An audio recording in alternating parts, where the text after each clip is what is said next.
Okay, it's a little kinky, but I finally got the right height on the camera. So 4 faces, Linda. Some things you can do, just 1 second here.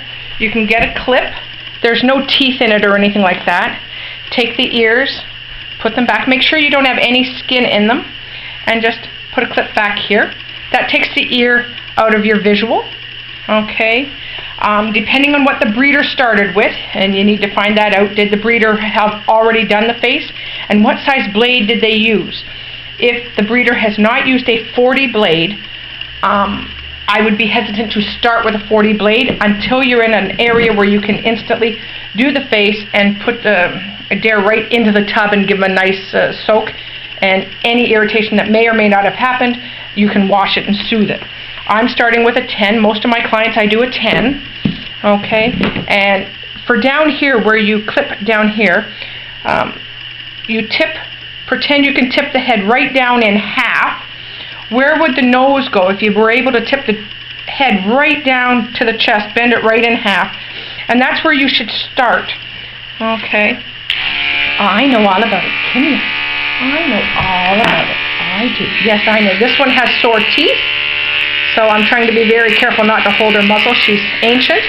So wherever the head would tilt down, and that's where the nose would be, that's where you want to start.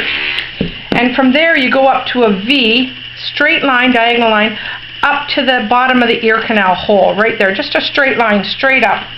Okay, take some practice, of course, and just take your time. And I'm stretching the skin out a little bit, okay? Your caution zones, especially seniors, and you can see the jowl line right there. Okay, that piece of skin can easily slip between the clipper blades and get sliced and cut.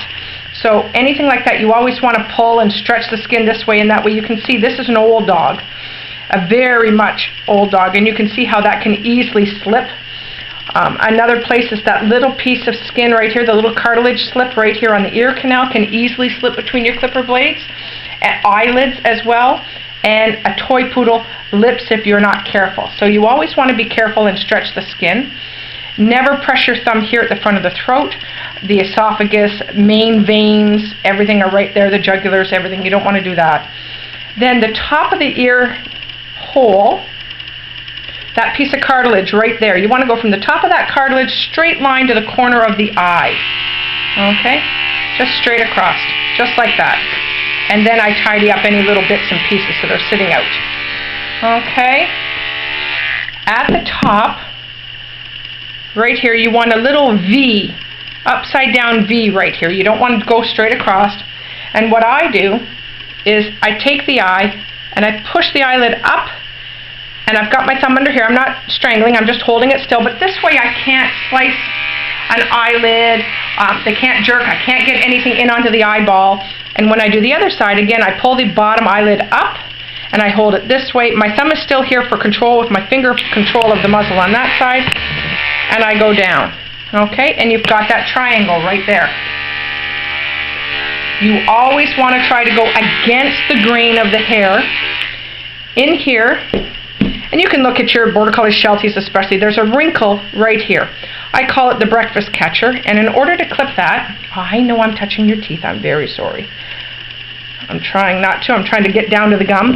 You stretch that lip out and just run the corner of your blade right across it, okay? And again, just stretch it at the top and you can get everything on top. I know, I'm being extra careful with this one, I'm always careful, but she's got very bad teeth and everything I do around her muzzle hurts, and I'm trying not to.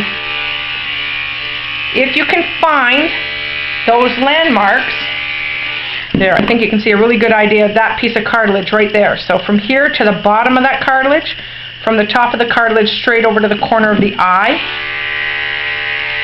In the end, you're going to be doing her at home. There's nothing wrong with a 10 blade, a 15 blade, a 30 blade.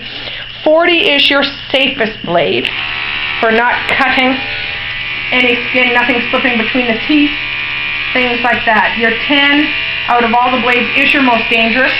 Dangerous is too strong of a word, but it's got the biggest space between the clipper teeth on the clipper blade itself.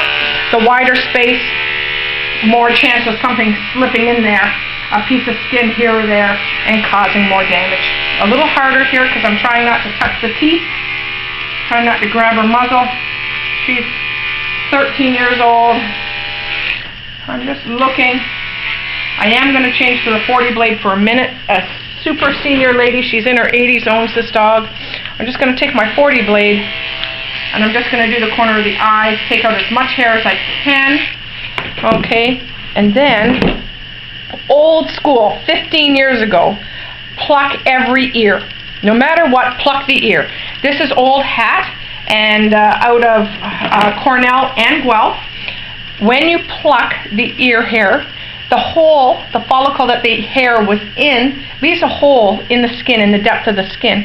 Any yeast, anything in the ear, fungus can drop gravity down into the holes, and you have a higher chance of ear infection by doing that. So 15 years ago, more than 15 years ago, they did the research, it changed. Unless there's a massive forest of hair there, you should just take your 40 blade and just go over the opening. As long as you can see the opening and there's air and ventilation, leave it alone. If you cannot, pinch your finger in some cornstarch and just pluck a little bit out. You just grab 3 or 4 hair strands at a time. You can see she's not squealing, and you just pull it out. Okay? The cornstarch, all that does is give you grip against earwax. So, and cornstarch isn't going to hurt or any. Never dump it in, because if you have a heavy hand or you get startled or something, you can dump a whole wad that goes down into the canal, and you don't want that.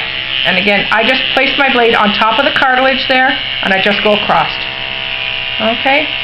What you want to do is open up ventilation and air. Now as it comes up here, it can actually get air, ventilation. I don't think you're going to have a problem. The general owner, I say every time you're sitting there, flip the ears up.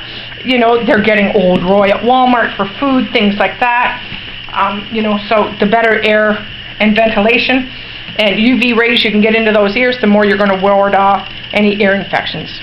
Okay, so I don't know if I did answer any of your questions, but I can answer more at spring cut. I want that little piece there. Okay, and that's how you do it. Okay, she's got little lumps and growths everywhere. I hope that satisfies your need for the moment. Okay.